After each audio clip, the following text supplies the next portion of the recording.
Pour commencer notre voyage dans le monde de l'économie, je vais commencer par une citation du philosophe et économiste écossais Adam Smith. Et pourquoi est-ce que je le choisis lui plutôt qu'un ou qu'une autre? Eh bien, c'est parce que Adam Smith est souvent considéré comme le père de l'économie moderne.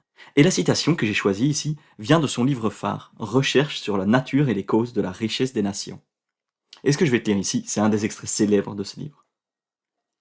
Donc, à la vérité, son intention, ici quand on parle de son, on parle de l'acteur de la société, d'un acteur de la société. Donc, à la vérité, son intention, en général, n'est pas en cela de servir l'intérêt public, et il ne sait même pas jusqu'à quel point il peut être utile à la société. Et en dirigeant cette industrie, donc ici, cette industrie, on parle de l'industrie que l'acteur contrôle, et en dirigeant cette industrie de manière à ce que son produit ait le plus de valeur possible, il ne pense qu'à son propre gain. Il ne pense qu'à son propre gain. En cela, comme dans beaucoup d'autres cas, il est conduit par une main invisible à remplir une fin qui n'entre nullement dans ses intentions. Et ce terme, la main invisible, ici, la main invisible de Adam Smith, c'est vraiment une de ses idées les plus célèbres. Il est conduit par une main invisible, donc, à remplir une fin qui n'entre nullement dans ses intentions.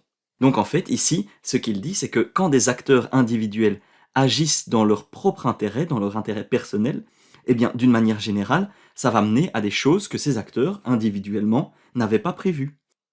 Et puis il dit, et ce n'est pas toujours ce qu'il y a de plus mal pour la société que cette fin n'entre pour rien dans ses intentions. Donc ce n'est pas nécessairement une mauvaise chose, c'est ça qu'il dit. Tout en ne cherchant que son intérêt personnel, il travaille souvent d'une manière bien plus efficace pour l'intérêt de la société que s'il avait réellement pour but d'y travailler. Cette affirmation, c'est une affirmation vraiment forte, qui est à la base du libéralisme économique. Mais cette idée, c'est pas vraiment intuitif. L'acteur individuel, tout en ne cherchant que son intérêt personnel, travaille souvent d'une manière bien plus efficace pour l'intérêt de la société que s'il avait réellement pour but de travailler pour l'intérêt de la société. Je ne pense pas qu'Adam Smith dirait que c'est toujours le cas. Ce n'est pas toujours positif pour la société que quelqu'un agisse dans son intérêt personnel. Et il ne dit pas non plus que ce n'est jamais bon de penser au bien de la société avant son propre bien. Mais ce qu'il dit, c'est que l'individu travaille souvent, de manière plus efficace dans l'intérêt de la société. Ça va souvent mener à plus d'innovation, ça va souvent mener à de meilleurs investissements, une meilleure productivité, plus de richesse, etc. L'individu ne va pas juste prendre une plus grande part du gâteau, mais il va faire un gâteau plus gros. On va maintenant regarder deux grandes parties de l'économie, qui sont la microéconomie et la macroéconomie. Dans cet extrait ici, Adam Smith parle de ces deux idées. La partie microéconomique, donc la microéconomie, c'est tout ce qui concerne l'étude des sujets, des acteurs de l'économie, comme les gens, les entreprises, les ménages, etc. Donc ici, lorsqu'il dit « il ne pense qu'à son propre gain », il parle au niveau de l'individu, donc en effet au niveau microéconomique. Et puis la partie macroéconomique, donc la macroéconomie. C'est l'étude de l'économie en général, en prenant en compte tous les acteurs donc. Ici, lorsqu'il dit que ça serait plus efficace pour l'intérêt de la société, il parle au niveau macroéconomique. Et en fait, ces deux définitions, c'est logique quand on observe les mots. Micro signifie petit, donc à petite échelle, à l'échelle d'une personne, d'une entreprise. Et puis macro, qui signifie grand, donc à l'échelle de toute la société. Et donc la microéconomie, pour la définir grossièrement, c'est en fait comment un acteur en particulier va agir. Quelles sont les choses qui vont impacter ses décisions économiques? Ou encore, comment va-t-il allouer ses ressources limitées, ses ressources rares? Retiens bien ce terme parce que tu vas l'entendre souvent dans le reste des vidéos de ce thème. Et donc, ces ressources, en fait, c'est les ressources que tu n'as pas à volonté, les ressources rares donc. Par exemple, si tu es un romantique, l'amour pour toi ne sera pas une ressource limitée, ne sera pas une ressource rare, tu en auras autant que tu veux en donner. Par contre, la nourriture, l'eau, l'argent ou le temps, ou encore le travail, tout ça, ça va être des ressources limitées, des ressources rares. Et la microéconomie va essayer d'étudier comment est-ce que les acteurs font pour allouer ces ressources. Puis elle va étudier comment est-ce qu'ils font pour choisir quelles ressources acheter, quelles ressources produire. Et puis, elle va étudier comment est-ce que ces décisions, à petite échelle, vont impacter les prix, vont impacter le marché de manière globale. La macroéconomie, elle, va étudier ce qui se passe au global dans l'économie. Donc ce qui se passe à grande échelle, lorsqu'on prend en compte des millions, des milliards d'individus. On a donc des millions d'individus. Et souvent, on parlera ici de politique, dans le sens de stratégie de fonctionnement de l'économie. On se demandera s'il faut augmenter les taxes. Qu'est-ce qui va se passer de manière globale si on fait ça? Est-ce qu'on doit réguler un certain marché? Comment est-ce que ça va impacter l'économie générale, ça? Donc, on parle de politique pyramidale, qui vient du sommet, qui vient des décideurs, et qui a un impact sur l'entièreté de la société. En micro comme en macroéconomie, particulièrement dans le sens moderne de ces domaines, les économistes tentent, dans les deux branches, de rendre les choses rigoureuses, de justifier toutes ces affirmations économiques par des mathématiques. Donc ce qu'ils font, dans le cas de la microéconomie par exemple, c'est qu'ils partent d'une affirmation plus philosophique, quelque chose que Adam Smith aurait pu dire à propos par exemple de la prise de décision d'un individu. Donc la philosophie des choix personnels, la philosophie de la prise de décision. On part donc de là, et à partir de cette hypothèse, l'économiste va essayer de simplifier les idées qui auront un impact sur cette affirmation. Donc, on simplifie. Par exemple, on dira que tout le monde prend des décisions de manière rationnelle, ou encore que tout le monde a accès à la même information, ou que tout individu va toujours essayer de maximiser son profit. Et tout ça, c'est pas toujours vrai.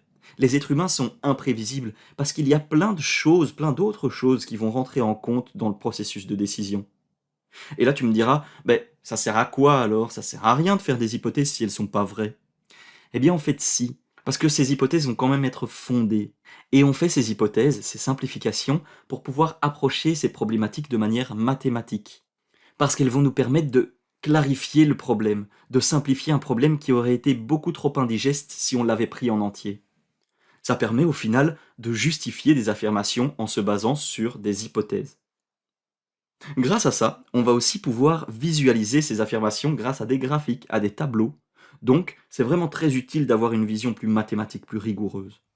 Mais attention, faire des simplifications comme ça peut être dangereux. Parce que parfois, ces simplifications vont t'amener à une conclusion que tu estimerais vraie, car tu l'as prouvée, de la même façon qu'on aurait pu prouver la loi de la relativité. Tu as été rigoureux, tu as fait des calculs corrects, etc.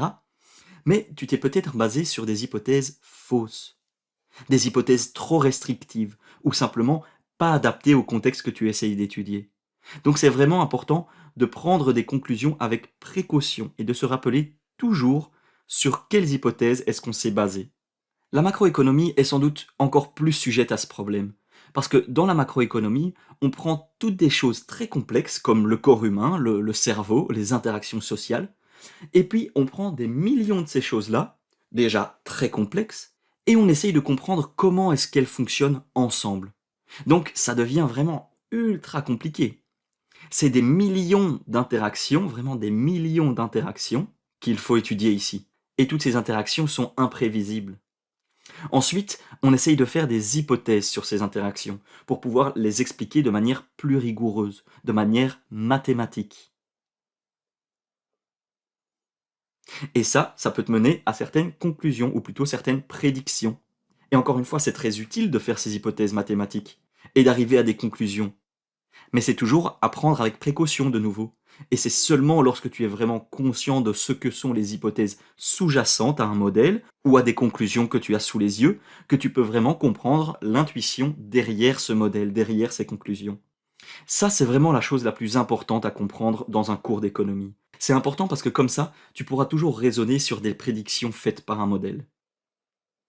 Pour conclure cette vidéo d'introduction à l'économie, je vais te proposer deux citations qui pourront te sembler un petit peu tirées par les cheveux, mais finalement ce sont des choses importantes à garder en tête et à comprendre, surtout si tu commences à aller en profondeur dans le côté rigoureux, le côté mathématique de l'économie.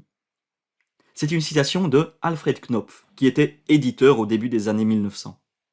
Et il dit: un économiste est quelqu'un qui expose l'évidence en termes incompréhensibles. Ici, quand il parle de termes incompréhensibles, il parle sans doute de formules mathématiques, donc des maths. Mais ici, Alfred Knopf dit quelque chose d'important. Souvent, un modèle économique parle de quelque chose qui va de soi, quelque chose qui est évident. Et c'est important de garder ça en tête, de t'assurer que tu comprends l'intuition derrière ce que prouvent les maths. Parce que sans ça, on ne se rendrait pas compte si les maths nous menaient à des conclusions bizarres basées sur des hypothèses bancales. Ensuite, on a une deuxième citation de Lawrence Peter, un professeur d'université connu principalement pour le principe de Peter. Et il dit ça: un économiste est un expert qui saura demain pourquoi ce qu'il avait prédit hier ne s'est pas produit aujourd'hui. Ici, de nouveau, et principalement en macroéconomie, mais dans l'économie en général, mais en macroéconomie, on va sans arrêt faire des prédictions, des hypothèses sur l'état de l'économie, sur ce qui doit être fait, sur le temps que va durer une crise, sur comment va évoluer la croissance économique l'année prochaine, etc. Et la majorité de ces affirmations et de ces prédictions auront tendance à être fausses, ou à ne pas être tout à fait correctes en tout cas. En fait, la plupart des économistes sont en désaccord sur toutes ces choses, sur toutes ces hypothèses. Et c'est très important à réaliser ça, parce que quand tu te plonges loin dans l'économie, tu pourras avoir l'impression que c'est une science comme les maths ou la physique, mais ça ne l'est pas. L'économie est ouverte à la subjectivité humaine, et cette subjectivité se retrouve dans les hypothèses que tu choisis de faire.